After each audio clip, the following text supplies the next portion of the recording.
So there are two things I'm going to show you in this video today that I use for strengthening my wrists, for lots of floor work, but also more importantly, strengthening my shoulders to be able to do the floor work, because often we think it's a restriction in our wrists or our strength that is stopping us from being able to move on the floor and get up and down from the floor. But more often than it's not, it's because we don't have the stability in our shoulders and the strength and the stabilizing muscles of the shoulders. So the stabilizing muscles are the ones that are really deep inside the joint. So they're not the big deltoids over the top, and they're not the pecs at the front, although they contribute. It's more important that we have strength in the stabilizing muscles, because when you're on the floor, the shoulder moves in different patterns, and it's a rotator, so it's got lots of different range of motion. In fact, it's got over 160 different assessments in the CHEK program that we use to assess mobility of the shoulder and the scapula.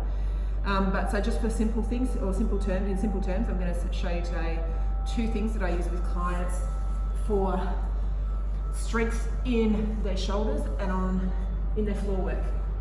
So the first thing I do is a wrist warm up. Second thing I'd like to do with people is rocking backwards and forwards on all fours. So this is a quadruped position. So you're going to rock forwards so that the shoulder moves forward of the fingers. Looks like this, and you're keeping neutral spine, which means you're not arched and you don't have a big lumbar curve. You're just in a comfortable neutral position. So my shoulders are going to rock forward of my fingers. So when you're starting doing this, you may not be able to get much distance there. So you may only be able to get to here. But slowly, as you build the strength by doing this each day, you will be able to get really forward. So you can see there that my shoulder is moving forward of my fingers. Just one more. It's that one. So the second thing I like to do with people to build their strength is, it's kind of like an A-frame, and you probably will have seen this in the yoga class if you've done yoga, but it's this. So you're coming up on your feet, so you're in this position here.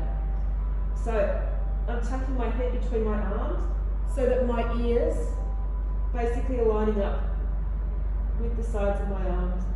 So I'm extending my elbows. I'm not going to lock them out, but I'm pushing through the floor. So all of this is coming from my pushing away from the floor. So if you're not very strong at that, you might only be able to hold that for 5 seconds at a time. And I would start, if you're just doing this as a beginner, start with doing maybe up to 10 reps of holding for 5 seconds. So holding in that position, butt up in the air, pushing away from the earth or pushing away from the ground. 3, 2, 1. So doing that 10 times. As you get stronger with it, you can take your body weight further forward with it. So an extended position or a progressive position for that would be here. And I'm taking more weight in my hands. I'm still keeping my head between my arms. So my ears near my shoulders or near my arms. And then if you want to progress that even further, taking one foot off the ground. So that's my basic recommendations for building strength in the shoulders.